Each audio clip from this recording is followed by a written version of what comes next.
Bonjour à tous. Aujourd'hui, nous allons continuer avec le troisième cours d'introduction à la traduction assistée par ordinateur et je vous invite de suivre la présentation d'un nouveau logiciel qui s'appelle Omega T. Celui-ci, il présente l'avantage d'être un logiciel complexe qui comporte toutes les fonctionnalités des logiciels de Tao professionnels. Et pour un traducteur, c'est important d'avoir et de connaître un tel outil qui est à disposition de tous. Je vous rappelle que pour bien préparer votre formation informatique, en ce qui concerne la traduction assistée par ordinateur, ma recommandation est de répéter plusieurs fois les opérations présentées en chaque cours, de telle manière que la création d'un projet de traduction ne dure plus de quelques minutes, disons une limite de 5 minutes, ce qui est beaucoup pour un traducteur professionnel, et que dans une limite de temps de 30 minutes, vous devriez traduire plus ou moins un texte de 300 mots. Celle-ci sera une vitesse de travail qui s'approche du rythme de travail d'un traducteur professionnel. Si vous me permettez, je vais partager l'écran et nous allons continuer avec la présentation théorique. Comme d'habitude, le cours comporte une partie théorique et aussi une partie pratique. Je vais continuer. Merci aux étudiants qui m'ont confirmé qu'ils trouvent utile la présentation d'une démonstration du logiciel. Alors, après la partie théorique, je vais continuer avec une démonstration de l'utilisation du logiciel Omega T. Avant de commencer avec la présentation, je vous rappelle quelques éléments à suivre pour les cours en présentiel. Vous avez déjà beaucoup de cours en présentiel, mais cette routine est très importante pour le processus d'apprentissage. En premier lieu, visionnez le cours dans le créneau horaire prévu dans votre planning. Pendant la présentation vidéo, prenez des notes pour pouvoir réaliser les opérations après à partir des notes.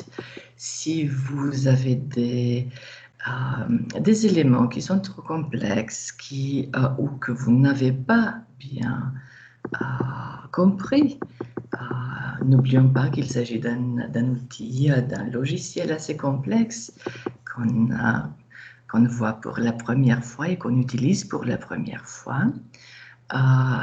Ma recommandation est de suivre le vidéo, la partie de démonstration ou la partie théorique qui vous explique comment réaliser certaines opérations. S'il est le cas, visionnez plusieurs fois le fichier vidéo pour vous assurer de bien comprendre le contenu théorique présenté. Après avoir visionné le vidéo du cours, continuez avec l'activité pratique. L'activité pratique vous permet d'appliquer tous les éléments, toutes les fonctionnalités que nous avons présentées en classe, et aussi vous pouvez utiliser les logiciels d'introduction à la Tao pour traduire des textes ou des devoirs à la maison que vous avez pour d'autres disciplines. Essayez d'utiliser de manière constante un des logiciels que nous avons présentés. Cela vous permettra de garder un contact continu avec les outils de Tao et en premier lieu avec les étapes de travail. Si vous avez des questions, n'hésitez pas de me contacter par courriel. Mon courriel est christina.varga@uco.fr. Ceux qui vous m'avez contacté déjà, vous avez vu que je réponds assez vite et que si la partie théorique du cours n'est pas très claire, je peux vous donner des exemples ou d'expliquer les parties qui sont plus complexes. Ok, pour ce qui est de la liste des logiciels que nous allons étudier pendant ce semestre, nous avons parlé déjà de WordFast Anywhere, de WordFast Pro. WordFast Anywhere est un outil gratuit en ligne. WordFast Pro, c'est un outil commercial professionnel. Omega T présente l'avantage d'être un outil professionnel, mais qui est gratuit. Et pour tous les traducteurs au début de leur carrière, disposer d'un outil gratuit qui comporte toutes les fonctionnalités des logiciels professionnels, c'est un grand avantage. Je reviens, comme tous les outils de Tao, je reviens sur le schéma de fonctionnement des outils de Tao. Omega T fonctionne selon les 3 étapes et on peut retrouver toutes les étapes de travail que nous avons mentionnées toujours, pré-traduction, traduction, post-traduction. Comme d'habitude, dans la première étape, il faut préparer le matériel à traduire, il faut créer un projet de traduction, établir la langue source, la langue cible, créer une mémoire de traduction et aussi un glossaire. Après avoir préparé ces éléments et après avoir créé le projet de traduction, on peut continuer avec la deuxième étape qui consiste dans la traduction séquentielle des unités de traduction. Et aussi, pendant la traduction proprement dite, il faut aussi ajouter les termes dans le glossaire. La troisième étape, la post-traduction, se réalise après avoir terminé la traduction du texte. C'est une étape de correction, relecture, et il ne faut pas oublier de générer les textes traduits, une étape spécifique au travail dans le contexte de la Tao. Bien sûr, la toute dernière étape qui termine le projet est la livraison des textes traduits au client. Pour ce qui est de cet outil que vous allez utiliser aujourd'hui, Omega T est apparu en tant que logiciel en 2000. C'est une équipe multinationale de volontaires provenant de plusieurs pays qui ont créé, qui ont programmé cet outil. Le premier développeur d'Omega T est un Américain qui s'appelle Keith Godfrey, un programmateur qui a réalisé la première version d'Omega T qui a été écrite en C++, un des langages de programmation de base. Keith Godfrey, Keith Godfrey a créé une équipe de volontaires formée par Mark Pryor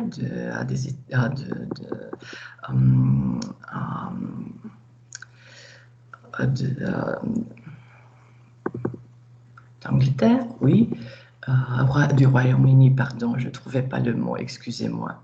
Maxime Michalczuk d'Ukraine et Jean-Christophe Hélary, un Français.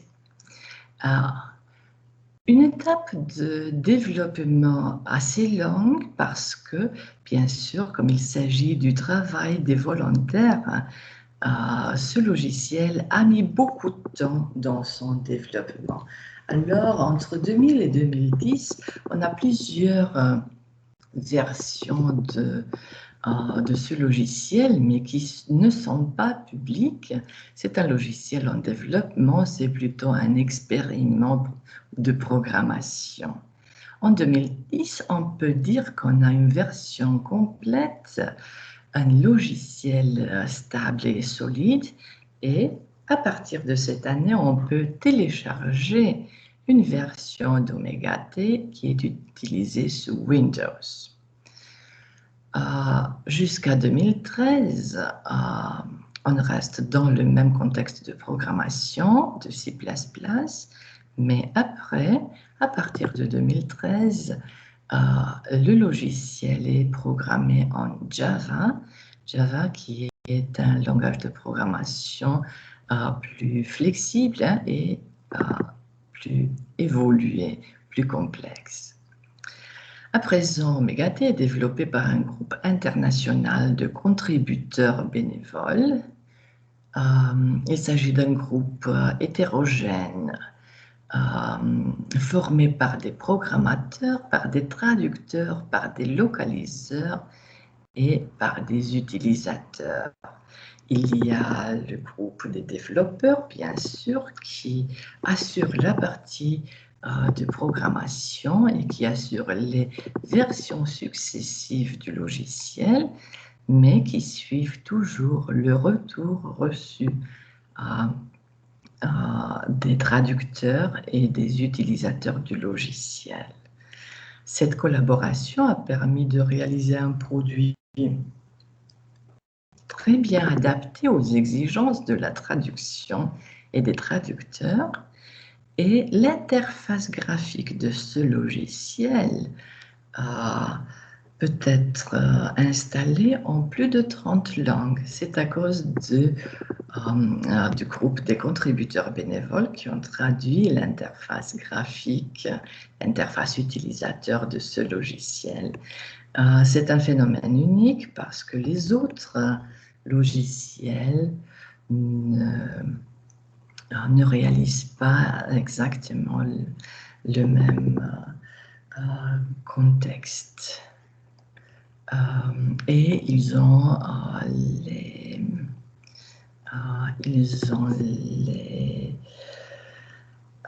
les interfaces utilisateurs en quelques langues, mais 30 langues, c'est beaucoup. OK. Voilà. Je reviens avec la description du logiciel. Omega T est un logiciel professionnel et gratuit.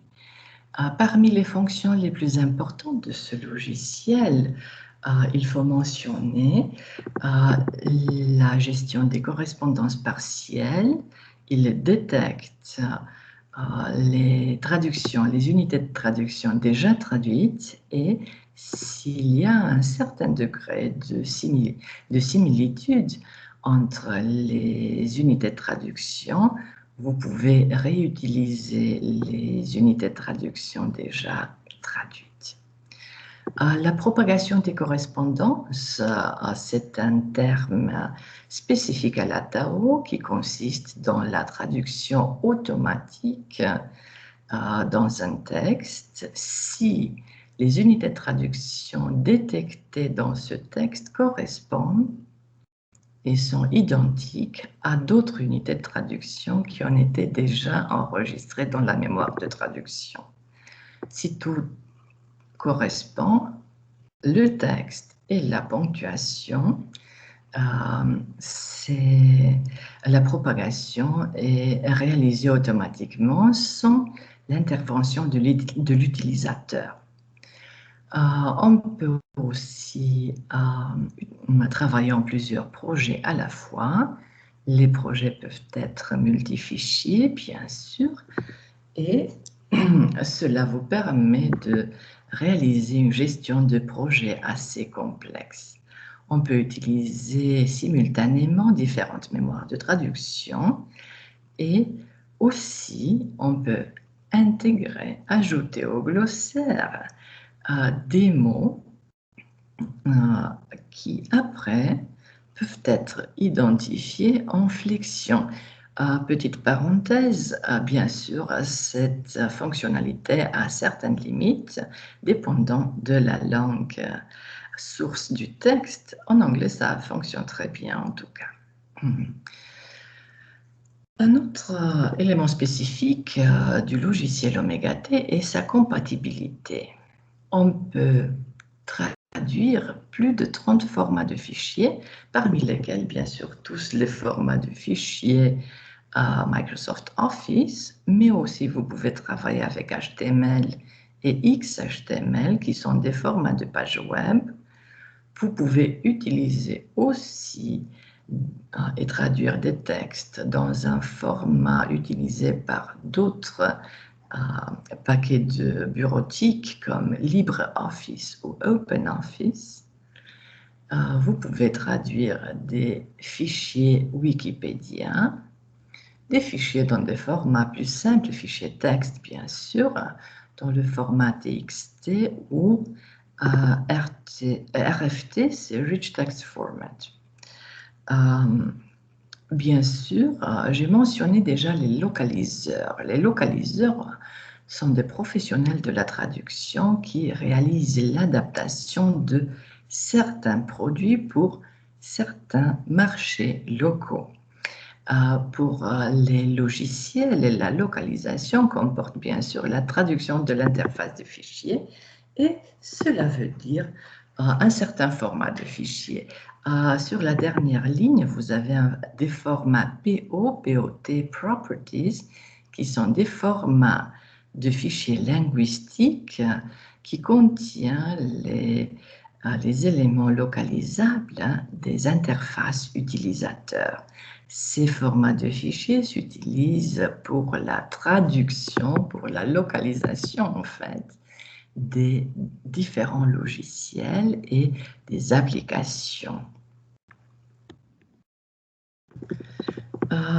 D'autres caractéristiques de ce logiciel, il utilise un certain encodage qui s'appelle Unicode ou abrégé UTF-8.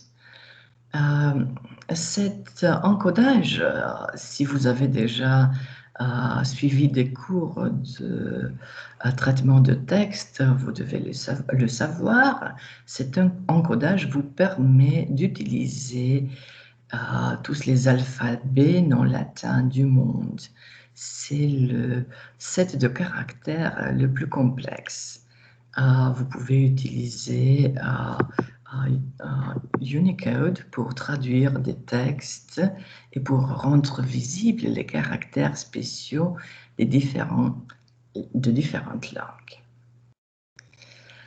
Le logiciel est compatible avec les langues qui s'écrivent de la droite vers la gauche.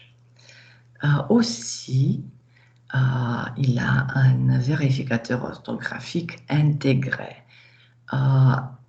Cette fonctionnalité, vous la retrouverez aussi dans le cas d'Omega, de MemoQ et de Trados, qui sont les logiciels les plus utilisés aujourd'hui et dont nous allons parler dans les cours prochains. Il y a aussi une compatibilité très bonne d'Omega T avec d'autres logiciels de Tao. Cela veut dire que vous pouvez importer et exporter des mémoires de traduction et des glossaires entre Omega T et d'autres logiciels. Cela dépend du client. C'est le client qui nous demande en général, ou une agence de traduction avec laquelle nous collaborons en tant que traducteurs professionnels, qui peuvent nous demander l'utilisation d'un certain outil de temps. Un format des plus importants, c'est le premier format TMX, Translation Memory Exchange.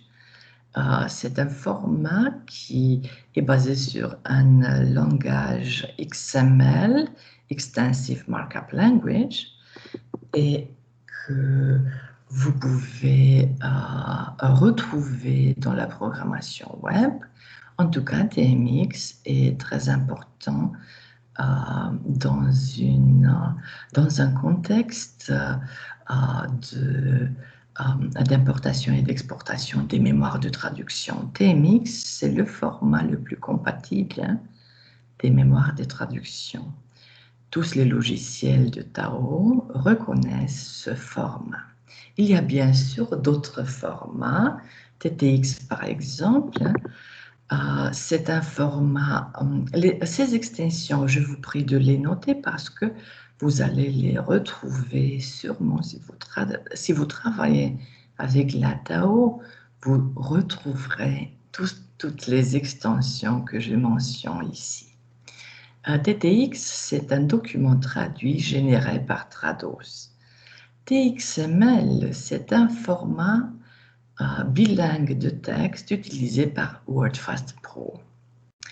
XLIF, c'est un format aussi basé sur XML et c'est le format de projet de traduction que vous retrouverez en plusieurs situations, dans le cas de plusieurs logiciels de traduction, comme OmegaT, MemoQ, Trados. C'est dans ce contexte que vous allez retrouver XLIF. SDL XLIF, c'est un format propriété qui est spécifique à un seul logiciel. SDL, les éléments qui sont tout au début de l'extension du fichier doivent suggérer qu'il s'agit d'un format Trados utilisé par S2L Trados Studio pour réaliser, pour encoder les projets de traduction. Il est compatible avec XLIF, mais c'est un type spécial de XLIF qui ne peut être ouvert qu'avec le Trados. La compatibilité avec les différents logiciels de Tao est un aspect très important. Je reviens sur les éléments les plus importants que nous allons voir aujourd'hui et que vous devez suivre quand vous travaillez avec les outils de Tao. Tout d'abord, on va apprendre à créer un projet de traduction. Ce qu'il est aussi important est la gestion des balises des unités de traduction, aussi la création et la gestion des éléments du glossaire et bien sûr générer les textes traduits à la fin de la traduction. L'emplacement des fichiers du projet est aussi un élément très important parce que pensez que dans une situation d'évaluation, pas vraiment dans un contexte d'examen. Bien sûr, nous aurons une épreuve pratique à la fin de ce cours. Et les épreuves pratiques en général sont un contexte assez stressant et on peut réaliser, on peut faire des erreurs. Mais aussi, si vous réalisez une épreuve pratique dans une entrevue de travail, par exemple, parce que les traducteurs en général sont embauchés à partir d'une évaluation qui consiste dans une activité pratique. Et le résultat de l'activité du traducteur est évalué en fait. L'emplacement des fichiers du projet de traduction est une des erreurs les plus communes qu'on fait au début de la carrière de traducteur parce qu'on n'est pas habitué à être si systématique. Faites attention, la dénomination des fichiers, l'emplacement des fichiers, c'est un détail, mais c'est un détail très important. Si vous ne contrôlez pas bien l'emplacement des fichiers, vous pouvez ne plus retrouver les fichiers dans votre ordinateur. Tout d'abord, il faut installer le logiciel de traduction assistée, OmegaT. La page web est omegat.org et vous allez voir que c'est un logiciel multiplateforme. Il est plutôt utilisé soit sous Windows, soit sous Linux, mais bien sûr, vous pouvez voir toutes les variantes des versions d'Omega-T qui peuvent être téléchargées. Petite parenthèse, la version pour développeurs, c'est une version vraiment en langage de programmation qui n'est pas utilisable. Alors, ma recommandation est que si vous utilisez Windows, téléchargez la version Windows. Aussi, vous aurez plusieurs versions, mais la version standard a toujours besoin de l'environnement Java. Si vous vous rappelez, je vous ai mentionné le fait que ce logiciel est créé à l'aide d'un langage de programmation qui s'appelle Java. Et pour fonctionner, il a besoin d'un environnement de programmation très spécifique. Sur la page web de téléchargement d'Omega-T, vous allez trouver plusieurs options. Téléchargement d'Omega-T avec GRE. GRE, c'est l'abréviation de l'environnement Java, ou sans GRE. Ma recommandation est de télécharger toujours la version d'Omega-T avec GRE. OK, l'installation se réalise de manière très simple, comme toutes les applications et les logiciels qu'on installe sur l'ordinateur. Vous n'avez pas besoin d'applications très complexes, c'est vraiment une installation standard. Après avoir le logiciel et après l'avoir installé, vous avez une surface de travail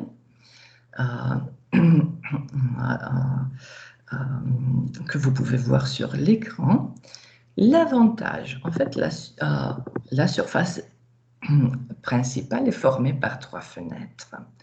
Vous allez toujours retrouver les éléments principaux du projet de traduction sur cette fenêtre, qui est la fenêtre de traduction proprement dite.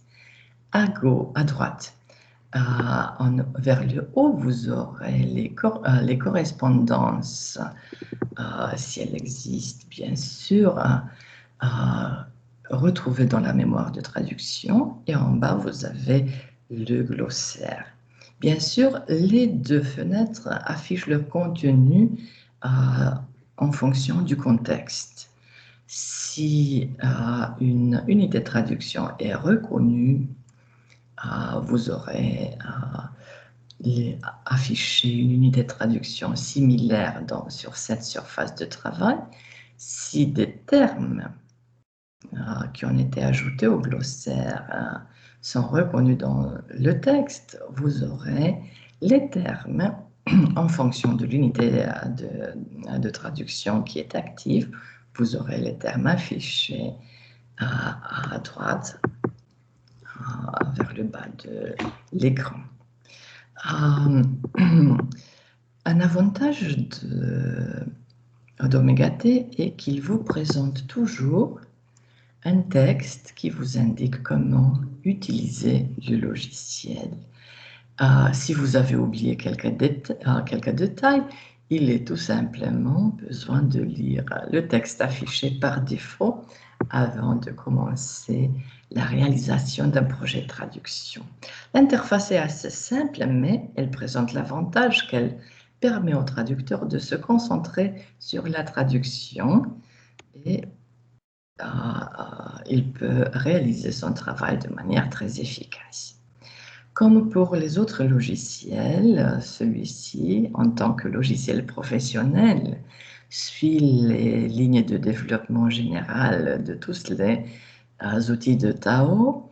Et en ce contexte, bien sûr, on a incorporé plusieurs moteurs de traduction automatique que vous avez pu observer dans le cas de WordFast Anywhere ou WordFast Pro.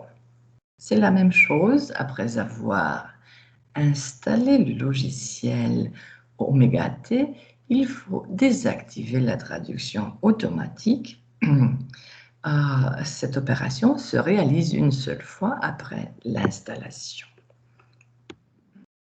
Pour cela faire, vous avez un menu, options, et vous avez la commande traduction automatique. Il faut décocher cette option, récupérer automatiquement les traductions, et vous pouvez observer ici une liste complète des moteurs de traduction automatique qu'on peut utiliser à présent. Les autres outils de traduction professionnelle utilisent les mêmes moteurs de traduction. Après avoir réalisé cette opération, aucune traduction automatique ne vous sera proposée. Je vous ai expliqué déjà, je ne reviens sur le sujet. La traduction automatique peut influencer de manière négative la qualité de la traduction d'un texte spécialisé. Après avoir désactivé la traduction automatique, on peut continuer avec la création d'un projet de traduction.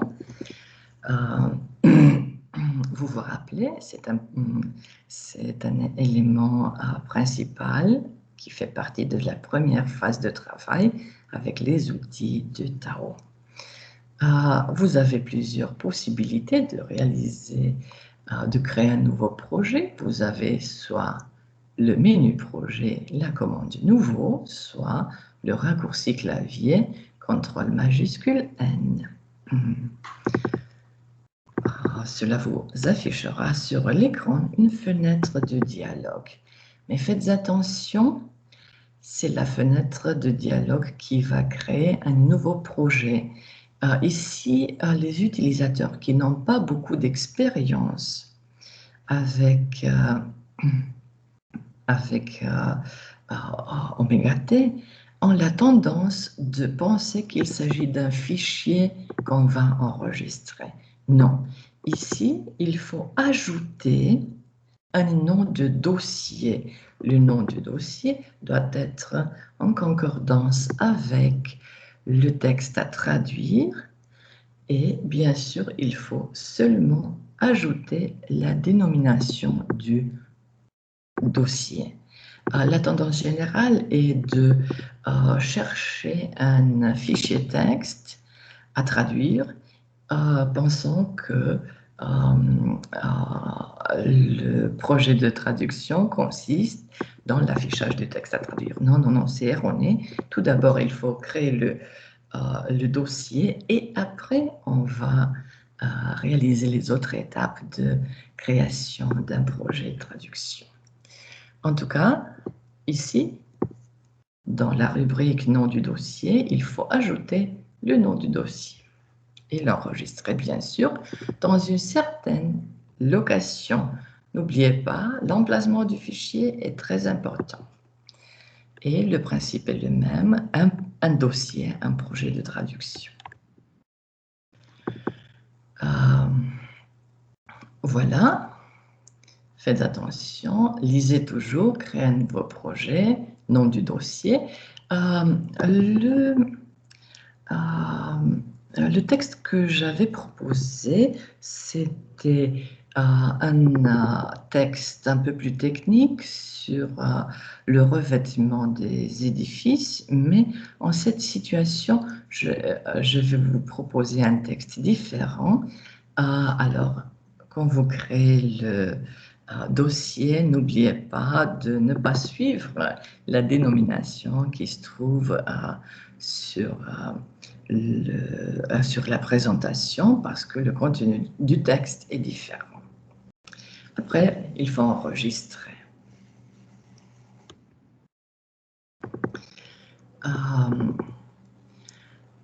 Après avoir enregistré le dossier du projet, dans ce dossier, le logiciel va créer de manière automatique d'autres dossiers et il va enregistrer tous les fichiers du projet automatiquement. Vous pouvez voir la fenêtre de dialogue qui suit est la fenêtre de dialogue de la création du projet proprement dite. Et vous avez tout au début les options langue source, langue cible. Il ne faut pas intervenir dans la colonne de la droite. Il faut seulement ajouter la langue source et la langue cible. Bien sûr, ici, vous avez les éléments affichés par défaut. On ne peut pas traduire de l'anglais américain vers l'anglais britannique. Il faut vraiment ajouter de langues différentes. Mais attention, la dénomination des langues doit se faire à partir des notations professionnelles, langue et région. Il y a, petite parenthèse, il y a certaines situations où des documentations très spécialisées peuvent être adaptées vers le marché américain ou vers le marché britannique. Et alors, on peut avoir comme langue source, langue cible, deux versions différentes de la même langue, comme par exemple l'espagnol ibérique, l'espagnol latino-américain, l'anglais américain, l'anglais britannique, mais il s'agit plutôt d'une adaptation linguistique en cette situation. Mais cela existe aussi. Je ferme la parenthèse, c'était seulement un petit commentaire. Après, il faut vérifier que les options sont activées, activer la segmentation par phrase et activer la propagation automatique des traductions. Ce sont des éléments importants pour un travail efficace du traducteur. Petite parenthèse, vous avez l'option supprimer les balises.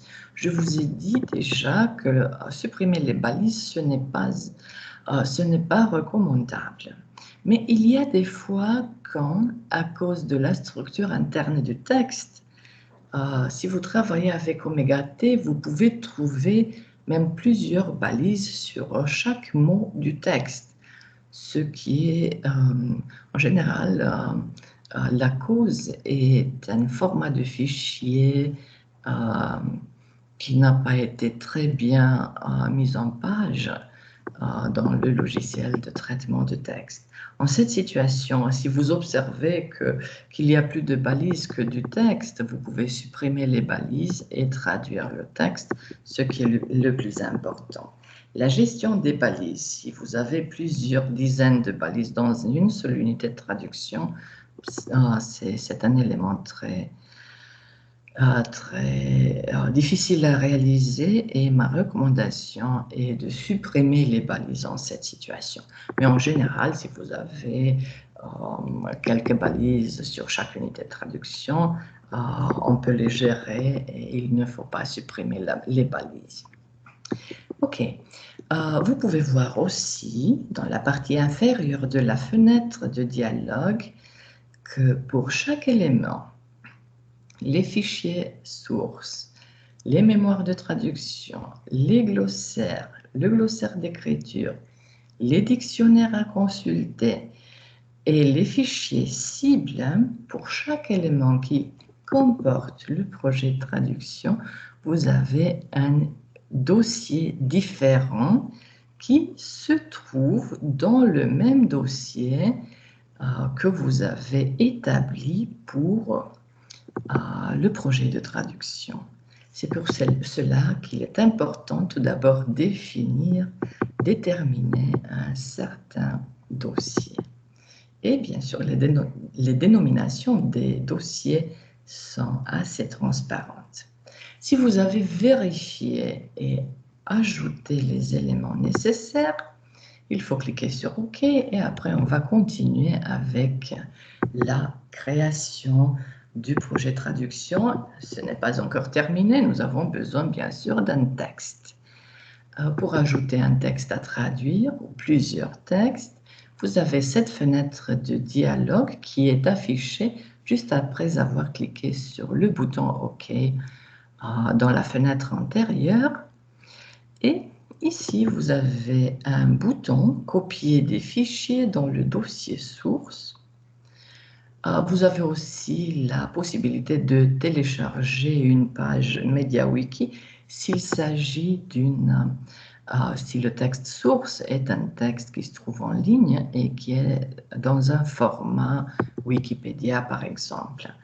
Mais ma recommandation est de ne pas télécharger, d'avoir les fichiers enregistrés sur votre ordinateur et de travailler local. Vous cliquez sur « Copier des fichiers dans le dossier source » et vous pouvez sélectionner le fichier à traduire.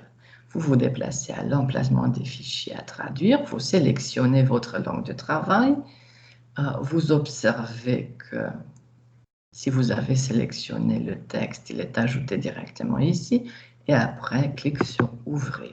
C'est une opération assez simple. Petite parenthèse, il y a des fois quand le fichier n'est pas correctement importé et vous aurez un message d'erreur. Mais ça se passe vraiment très rare. Ce n'est pas quelque chose de très courant, mais si vous vous trouvez dans cette situation, il faut vérifier le format du texte. En général, cette erreur peut avoir lieu si vous travaillez avec le format DocX ou Doc. Si cela arrive, il faut tout simplement ouvrir le texte à traduire en Microsoft Word et changer d'extension. S'il s'agit d'un fichier DocX, essayez de travailler avec le format Doc. S'il s'agit d'un fichier Doc, essayez de travailler avec le format DocX. C'est une erreur qui n'est pas très courante, mais qui peut apparaître. En cette situation, tout simplement changer de format et vous verrez que vous allez travailler sans problème. Après avoir ajouté le texte, vous pouvez observer que dans la fenêtre de dialogue fichier du projet, vous avez toujours le nombre des fichiers à traduire et vous avez aussi les statistiques. Les statistiques sont importantes parce qu'elles peuvent nous suggérer quel est le degré de répétition, combien d'unités de traduction identiques on a dans le texte. Et vous pouvez avoir ici nombre total de segments 23, nombre de segments uniques 23. Cela veut dire qu'il n'y a pas de répétition. Cela veut dire qu'il faut traduire tous ces éléments. Nombre de segments uniques traduits 0 parce que nous n'avons pas encore commencé la traduction. C'est normal. Si vous avez vérifié que tout cela est correct, si vous travaillez avec plusieurs fichiers, ces boutons vous permettent de gérer les fichiers. Vous pouvez glisser vers le haut, placer en premier un certain fichier et en général, la conformation des fichiers dans la liste peuvent être gérés à l'aide de ces boutons. Pour continuer avec la traduction, il faut vous cliquer sur « Fermer » et vous avez le texte à traduire. Petit commentaire. Quand vous utilisez pour la première fois OmégaT, vous verrez, il faut sélectionner l'unité de traduction et l'unité cible. Le texte à traduire sera affiché seulement après avoir sélectionné une unité de traduction pour traduire. Par défaut, dans le texte cible, sera copié le texte source, ce qui n'est pas toujours très commode pour le traducteur qui veut travailler avec un segment vide, tout comme vous avez pu observer dans le cas de WordFast Anywhere ou dans le cas de WordFast Pro. Alors, pour ne pas afficher le segment source dans le segment cible, parce que, bon, par défaut, il faut sélectionner le texte qui a été copié automatiquement, l'effacer, après continuer avec la traduction. Mais vous pouvez désactiver cette option. Comment faire cela? Tout simplement, dans le menu Options, vous avez la commande Éditeur et dans cette fenêtre de dialogue, vous avez inséré le texte source après avoir sélectionné le texte à traduire. Et au lieu d'insérer le texte source, vous sélectionnez segment vide. Vous cliquez sur OK et tout va très bien fonctionner. Après avoir sélectionné le texte, vous pouvez voir qu'on peut traduire, on peut écrire sans avoir aucun problème. Je vous ai mentionné déjà que pour passer d'une unité de traduction à l'autre, les traducteurs préfèrent de travailler avec le clavier. Vous pouvez déjà, en cette étape, commencer la traduction et pour vous déplacer d'une unité de traduction à l'autre, vous avez le raccourci clavier CTRL-N, N de Next, et pour l'unité de traduction précédente, CTRL-P de Previous. Peut-être ce n'est pas si facile à se rappeler, mais en tout cas, CTRL-N, CTRL-P vous permet de vous déplacer. N'oubliez pas, après avoir traduit, il faut toujours confirmer la traduction. Et à l'aide de CTRL-N, vous pouvez confirmer la traduction qui sera ajoutée dans la mémoire de traduction. Vous pouvez observer aussi que le texte comporte quelques balises qui ne sont pas trop nombreuses. Et ces balises, il faut toujours les ajouter au texte. La gestion des balises se réalise assez facilement dans le logiciel Omega T. Pour cela faire, dans le cas d'une unité de traduction qui comporte plusieurs balises, l'idée est de copier les balises et après traduire le texte. Vous avez utilisé jusqu'à présent la commande copy source qui copiait tout le texte source avec les balises. Omega T vous permet de copier seulement les balises et ajouter après le texte traduit. Pour cela, il est très simple. Dans le menu Édition, vous avez la commande Insérer les balises sources manquantes ou vous pouvez utiliser toujours le raccourci clavier CTRL majuscule T. Vous avez aussi l'option Insérer la prochaine balise manquante, mais cette option est recommandable dans le cas où il n'y a pas beaucoup de balises, parce que sinon il faut toujours se rappeler CTRL-T, CTRL-T pour ajouter les balises une par une. Il est plus efficace d'ajouter toutes les balises et après de travailler avec. Vous pouvez observer, après avoir activé la commande qui vous copie les balises, vous avez toutes les balises du texte. Et après, il faut arranger ces balises dans la nouvelle traduction que vous allez réaliser. Vous pouvez aussi observer que le texte source est toujours coloré, le texte cible n'est pas coloré. OK. Vous pouvez observer, on a pratiquement des éléments qu'on écrit entre les balises.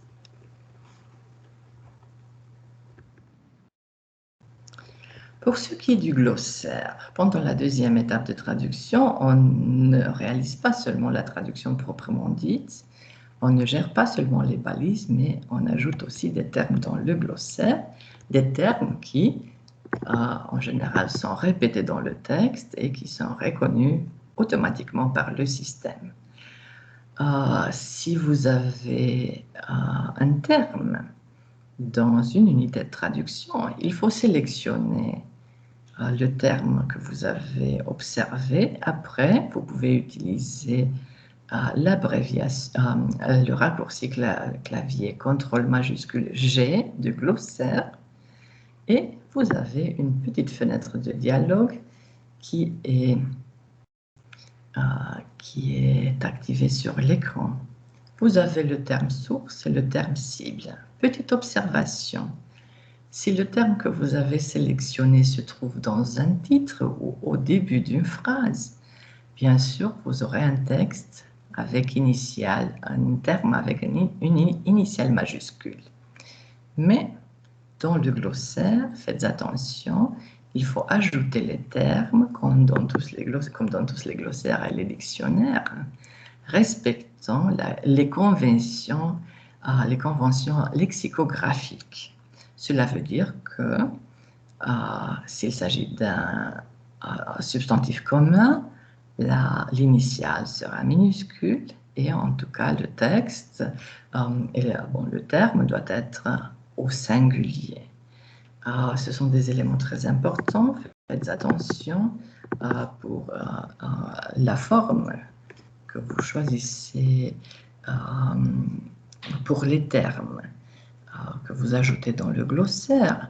Cet aspect est très important parce que on est des professionnels et il faut toujours respecter les conventions de la profession. Parce que sinon, ce ne sera pas un glossaire et le terme ne sera pas reconnu, tout simplement. OK, vous ajoutez le terme cible. Vous pouvez ajouter aussi une définition ou un contexte dans la rubrique commentaires. Et après, clique sur OK. Sur la surface de travail, vous verrez que si vous avez ajouté un terme, il sera automatiquement affiché sur l'écran.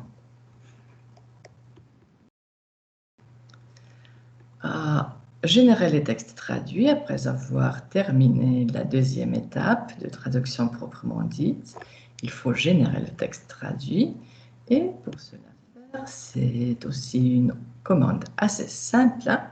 Vous avez le menu Projet, créer les documents traduits ou tout simplement CTRL-D qui est une commande réalisée à l'aide du raccourci clavier. Petit commentaire. Après avoir généré automatiquement les documents cibles, sur l'écran, vous ne verrez rien. Parce que le logiciel crée de manière automatique ces documents cibles, mais il ne les affiche pas sur l'écran. Il faut aller au dossier du projet et chercher dans les documents cibles le texte traduit et exporté par Omega T. Voilà, vous avez toujours un target dans le dossier du fichier. Vous pouvez voir tous les dossiers générés automatiquement. Vous pouvez voir aussi des fichiers que nous n'avons pas créés, qui sont créés par le logiciel et qui représentent différentes versions. En cette situation, vous pouvez voir l'extension TMX, c'est une version de mémoire de traduction. OK, omegat.project, c'est le fichier de projet qui vous permet d'ouvrir de nouveau un projet de traduction si vous voulez continuer à travailler avec. OK. Dans ce dossier, il faut retrouver les fichiers cibles. OK, merci de votre attention. Si vous voulez continuer avec la partie de démonstration, je vais vous montrer comment utiliser à continuation le logiciel Omega T et comment créer un projet de traduction. D'abord, il faut bien sûr retrouver... pardon, c'est pas traduction.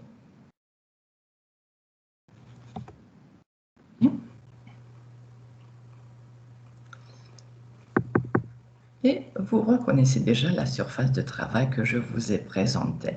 En bas, vous avez plusieurs éléments reliés à la traduction que vous pouvez afficher sur l'écran.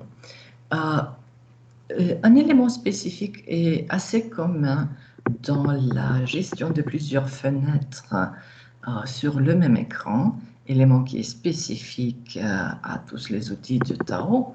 Vous pouvez personnaliser la surface de travail sur votre écran. Si vous voulez avoir une zone de travail plus ample pour la mémoire de traduction et pour les glossaires, vous pouvez gérer l'espace de travail. Ma recommandation est de laisser plus d'espace pour le texte à traduire. Et après, en tout cas, les unités de traduction seront affichées ici. Le contenu du glossaire sera affiché à droite en bas, mais il n'y a pas autant de termes, il n'y a pas beaucoup d'unités de traduction à afficher. En plus, c'est la première fois que vous utilisez ce logiciel, alors le contenu de ces fenêtres ne sera pas très substantiel. Le texte, oui, il peut être assez long, alors vous avez besoin de plus de surface de travail pour traduire le texte. Comme je vous ai dit déjà, vous avez plusieurs instructions d'utilisation d'Omega T. Je vous ai dit déjà, qu'il s'agit d'un outil multiplateforme. Si vous avez un Macintosh, vous pouvez utiliser Omega T sous Macintosh aussi. Il n'y a pas de problème, il faut tout simplement télécharger la version pour Macintosh. OK. Pour commencer un projet de traduction, vous avez Projet et Nouveau, et vous avez la fenêtre de dialogue. Vous vous rappelez, j'ai mentionné déjà le fait que ce n'est pas le nom du fichier à traduire, qui est texte en anglais, mais le nom du projet de traduction. Alors, je vais enregistrer sur le bureau. Petite parenthèse, en général, si vous travaillez en tant que traducteur, vous avez un dossier de traduction où vous allez créer les projets de traduction. Moi, je vais enregistrer sur le bureau parce qu'après, je peux effacer facilement tous ces éléments qui ne sont pas qui sont des démonstrations, ne sont pas des traductions professionnelles. Le nom du dossier, il faut tout simplement effacer ce qui est affiché et ajouter un nom du dossier. La dénomination du projet doit être suggestive. Vous avez project dans cette situation, c'est en anglais. Project. Le texte, c'est un texte qui présente la structure du diamant. Project.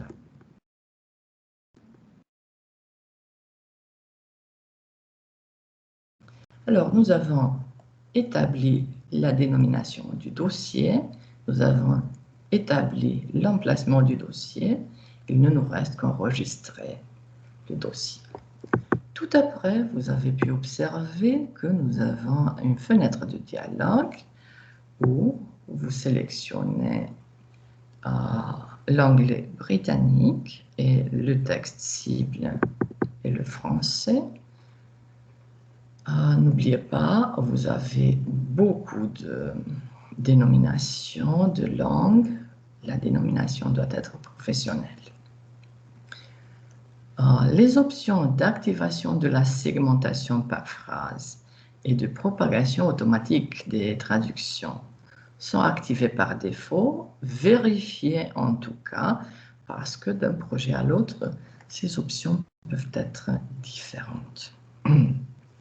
N'oubliez pas, si vous observez qu'on a trop de balises, vous pouvez supprimer les balises à l'intérieur du texte. Pour ce qui est l'emplacement de fichier, un élément très important, vous pouvez observer que par défaut, nous avons le dossier Project Diamond et à l'intérieur de ce dossier, nous allons créer automatiquement le dossier source, mémoire traduction, un glossaire. Le glossaire en écriture, c'est la version de glossaire qui est éditable. Le premier, celle-ci est la version finale, après avoir été modifiée. Vous avez aussi la possibilité d'ajouter des dictionnaires. Ce n'est pas très courant, mais on a la possibilité de travailler avec plusieurs ressources de traduction. Et aussi, vous avez le dossier Target. C'est le dossier où, après avoir traduit le texte, nous allons retrouver les textes cibles après les avoir générés, bien sûr. OK, si nous avons vérifié tous ces éléments, vous pouvez cliquer sur OK. Et vous avez la fenêtre d'importation des textes à traduire qui est affichée sur l'écran. Vous avez le bouton « Copier des fichiers dans le dossier source ». Cela veut dire que vous ne travaillez pas directement sur les fichiers reçus du client en tant que professionnel, mais sur des copies. Cela vous permet de récupérer le texte en cas d'erreur. S'il y a quelque chose, s'il se passe quelque chose, et la traduction, le projet de traduction est affecté et le texte n'est plus utilisable, vous pouvez toujours récupérer le fichier texte source. Et bien sûr, vous avez le même dossier, pardon, laissez-moi voir, oui. Il faut chercher le texte à traduire que j'ai enregistré sur le bureau. Voilà, texte anglais. Il faut se déplacer à l'emplacement du texte à traduire et après continuer avec l'importation du texte. Vous pouvez observer, le texte est assez court. Il ne comporte pas trop de balises. Alors, il ne faut pas revenir et désactiver les balises. Vous avez aussi un nombre total de segments. Tous les segments sont uniques. Cela veut dire qu'il n'y a pas de répétition des segments qui se répètent. Et comme nous n'avons pas encore commencé la traduction, vous avez aussi un nombre de segments traduits. Vous pouvez voir ici. On ne peut pas, on n'a pas aucun texte traduit. Si vous voulez afficher d'une manière plus claire les éléments, vous pouvez modifier la dimension de la fenêtre d'affichage pour que tout soit clair. OK. Après avoir importé ce fichier, il n'y a pas des erreurs, les balises sont correctes. On peut fermer cette fenêtre. Et on peut continuer avec la traduction proprement dite. Comme vous pouvez observer, dans le premier segment à traduire est déjà activé, il est coloré en vert. On peut déjà écrire notre traduction. Dans votre cas, il faut désactiver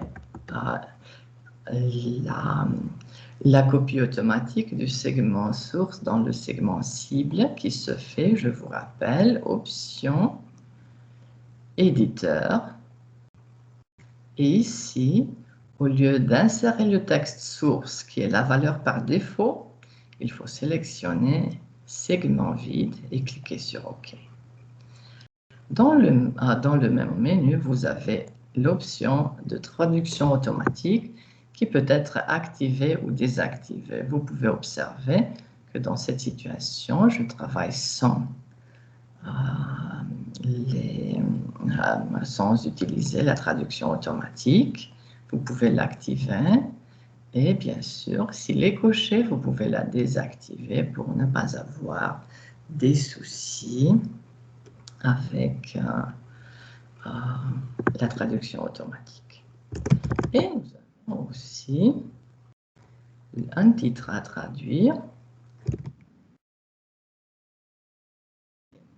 Pour continuer, vous avez CTRL-N pour suivre la traduction. Nous avons écrit la traduction et après, vous pouvez suivre CTRL-N.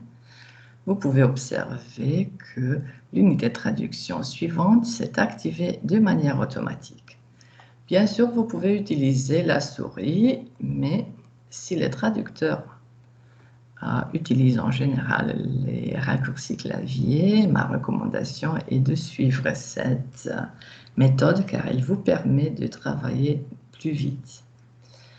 Si vous vous rappelez, nous avons aussi parlé du fait que si nous avons des balises dans un texte, il ne faut pas copier tout le texte source. Pour gérer les balises, vous avez dans le menu édition cette commande insérer les balises manquantes ou CTRL majuscule T, clic, et vous pouvez observer que dans le deuxième segment à traduire, nous avons déjà les balises et c'est très simple à gérer parce que nous avons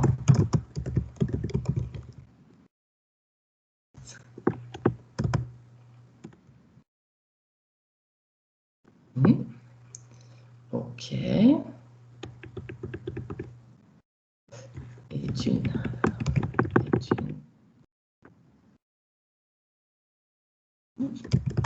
solide.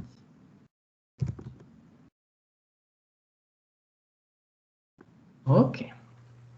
Bon. Et après, bien sûr, on peut continuer la traduction. Si vous avez déjà réalisé la traduction, CTRL-N, et tout est très simple. On va revenir avec CTRL-P. Et vous pouvez observer déjà que le titre est déjà un terme. Diamond, on peut le sélectionner, double-clic, et après, vous avez la possibilité d'ajouter le terme dans un glossaire. Les glossaires peuvent être gérés ici, et vous avez Actions et paramètres du glossaire. Vous pouvez ajouter une entrée dans le glossaire si vous ne vous rappelez pas les raccourcis clavier que j'ai mentionnés. Vous pouvez ajouter l'entrée tout simplement ici. C'est une possibilité pour les personnes qui n'aiment pas utiliser les raccourcis clavier. Ajouter une entrée, c'est très simple. Et après, vous avez si on écrit de cette manière, ce n'est pas correct parce que diamond, ce n'est pas un nom propre, mais un substantif commun, minuscule, singulier, sans article défini ou indéfini. OK.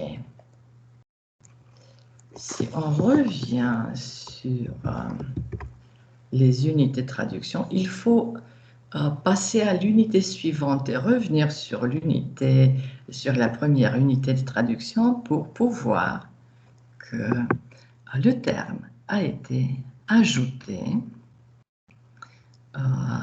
au glossaire. Et bien sûr, si vous avez plusieurs termes dans une même unité de traduction, tous les termes contenus par l'unité de traduction et qui se trouvent déjà dans le glossaire sont ajoutés. OK. Après avoir terminé avec la traduction, vous avez le menu Projet et la commande Créer les documents traduits, CTRL-D. Clic. Comme je vous ai dit déjà, on n'a aucun indice sur l'écran de que quelque chose s'est passé. Mais vous avez une notification du système, ici en bas, document traduit créé. C'est la confirmation que le document a été créé et que vous pouvez le télécharger. OK. après le téléchargement du document, vous pouvez revenir sur, attendez un petit peu ici, vous avez Project Diamond, c'est le dossier, et dans le sous-dossier Target, vous avez le texte que j'ai traduit. Bien sûr, vous pouvez observer que nous avons certaines mises en forme, un changement de couleur ici. Nous avons un fragment de texte qui est traduit, mais si vous n'avez pas traduit tout le texte, ce qui sera exporté sera une version bilingue et vous avez une partie du texte traduit et une partie du texte qui est en anglais. Si vous voulez reprendre le travail, cela peut être un élément important. Vous pouvez toujours fermer le projet et vous revenez à la fenêtre principale du projet. Pour continuer à travailler dans un projet, il est tout simplement nécessaire d'ouvrir tout d'abord Omega T. Alors, il ne faut pas se déplacer ici, dans cette situation. Voilà, nous sommes dans le dossier du projet Omega T et le fichier omegat.project, c'est le fichier du projet. Mais ce n'est pas important pour nous. Pour ouvrir un projet que vous avez réalisé déjà, vous avez les deux options. Ouvrir un projet récent et vous avez le dernier projet que vous avez travaillé. Clique tout simplement et le projet est ouvert, ou ouvrir, CTRL-O.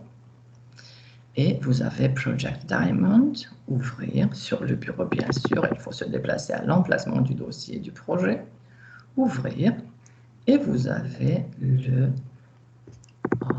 fichier affiché, et la traduction est enregistrée automatiquement. Ok, si vous avez terminé, ou si vous avez travaillé en plusieurs étapes, n'oubliez pas générer les textes traduits à la fin. Parce que sinon, même si vous avez terminé la traduction, si vous avez exporté déjà une version intermédiaire et vous ne réalisez encore une fois la génération des fichiers cibles, vous travaillerez avec avec un texte qui ne sera pas complètement affiché. Ok, voilà, j'espère que vous avez réussi à suivre cette présentation. Ma recommandation est de terminer la traduction de ce texte. Vous avez pu observer que le texte n'est pas très long. Ce que je vous recommande est de choisir un texte sur un sujet qui vous intéresse et, après avoir terminé ce premier projet, une autre traduction d'un texte de votre choix pour répéter les opérations. Vous pouvez observer déjà que Omega T est un logiciel très professionnel. Cela veut dire que le traducteur doit savoir exactement quelles sont les étapes à réaliser et quelles sont les commandes à activer à un certain moment. Ce qui est important, et vous avez assez peu d'indices sur l'écran. Alors, il est vraiment très, très important de travailler vite, et pour cela, la seule méthode de travail est de réaliser des traductions, d'utiliser plus d'une fois ce logiciel. Alors, cela s'applique à tous les logiciels de Tao, et ma recommandation est de les utiliser.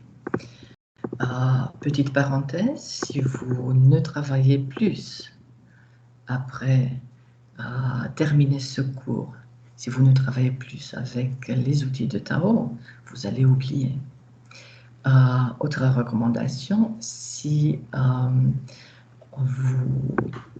vous allez à une entrevue d'embauche en tant que traducteur, avant, n'oubliez pas de repasser les outils les plus importants parce qu'en général, les compétences des traducteurs sont évaluées de manière pratique. Soit vous recevez un texte à traduire, soit il y a une épreuve pratique. Je vous le dis parce que je fais pour différentes agences de traduction et pour différentes compagnies, je fais de l'évaluation des traducteurs et je sais exactement comment ça se passe. Ok, merci beaucoup de votre attention. J'espère que vous avez pu suivre. En tout cas, n'oubliez pas que la pratique est essentielle dans ce contexte et qu'il faut travailler le plus vite possible. Merci de votre attention et on se voit la semaine prochaine avec un autre logiciel encore plus complexe et aussi professionnel. N'oubliez pas, si vous avez des questions, si vous avez des doutes sur n'importe quel élément que j'ai présenté, n'hésitez pas à me contacter par courriel et je vais répondre à vos questions. Je vous souhaite une très belle journée et bon courage et bon travail pour la continuation avec l'exercice pratique d'aujourd'hui. Au revoir.